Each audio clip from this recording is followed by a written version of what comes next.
Welcome to 50 Ways to Succeed at Work, where you hear stuff about ways to succeed even the most well-intentioned colleagues, advisors, careers officers and HR departments may never get around to mentioning. This is episode 27, Being a Winner, Not a Whiner. Whiners seldom come out on top. If you can't spot the sucker at the poker table, you're the sucker. The same may be true at the office. To be a success at work, you need people to see you as a winner, not a whiner. So here's one of my usual tricky questions. Are you unsure who's the whiner in your team? Make sure it's not you. It's almost too easy to spot the whiners, as they tend to create a toxic atmosphere. They create colleagues who, on their own, would never complain. Their tedious moaning can unnerve a whole team. The result is to undermine everyone's performance.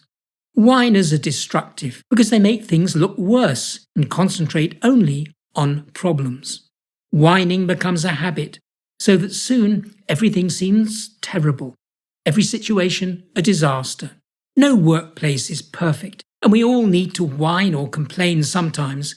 But if you find yourself being whiny, that is constantly complaining about something, you risk antagonizing colleagues. You can emerge a winner simply by complaining less and being positive.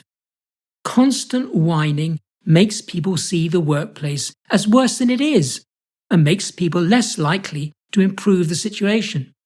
For the whiner, actions, plans, and attempts at fresh thinking always seem doomed to fail. Once you're sure that the whiner is not you, how can you deal with the one who is? Rather than expecting a senior person to sort it, play your part in finding a solution. For example, don't insist the whiner shuts up. Instead, say that you take their concerns as accurate, but you don't quite see it their way. For instance, you think the coffee is fine, and don't agree that the entire expense policy should be junked. Making the whiner wrong by blaming them is seldom a working solution. It usually makes things worse. Instead, explain gently that constant complaints harm you and the rest of your colleagues. Offer them actual examples such as, "That last mail about that noisy printer made me so distracted. Your comments on the team meeting left me very depressed. I can't agree, we're being lied to by the management." Put your whiner on the spot by inviting them to suggest alternative solutions to their complaints. Reassure them that, "I realize you've got good intentions, but let's not focus on what's not working and concentrate on what is."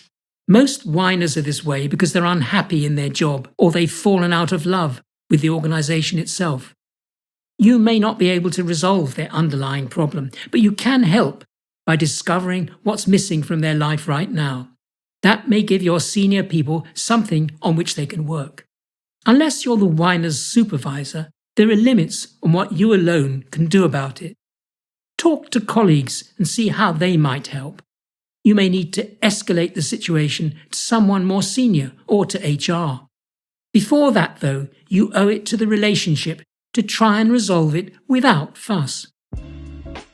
There are definite differences between winners and whiners, so let's take a closer look. First, winners take responsibility.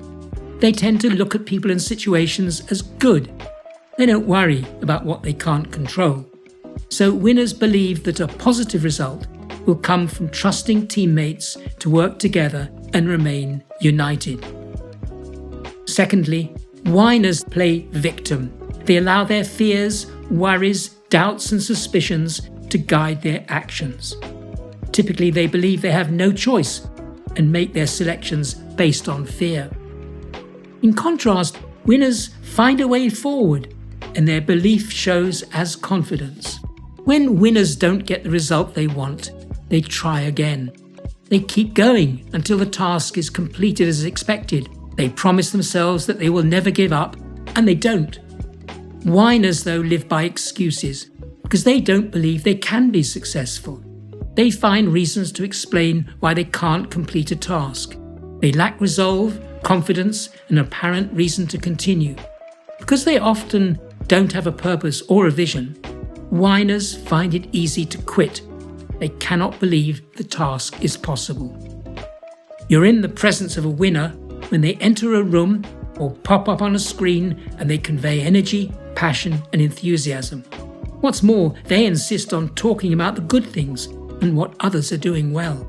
They encourage and esteem colleagues while refusing to speak poorly of others. Winners instead focus on the positive and the good. They stay focused on their own and other people's strengths.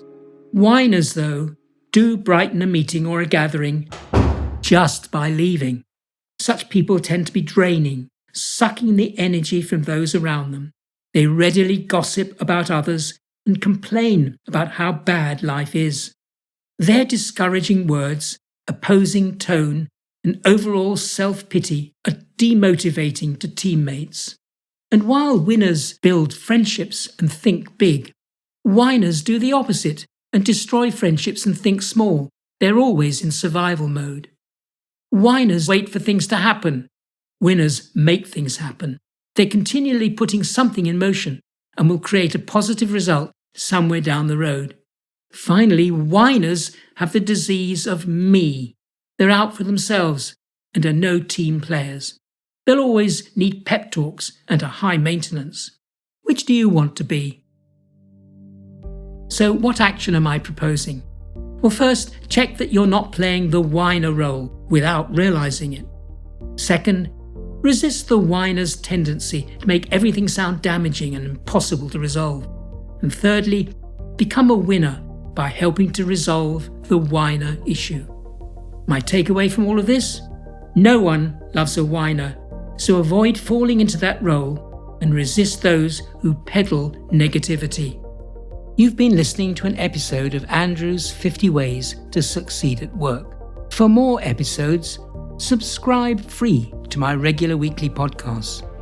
You can catch up on past ones at the50ways.site, where you can also become a foundation member with access to e-learning units, transcripts, further reading links, and the forum, where you can ask questions, share problems, and join a growing community of people who seriously want to succeed at work. Thanks for listening, and bye for now until next week.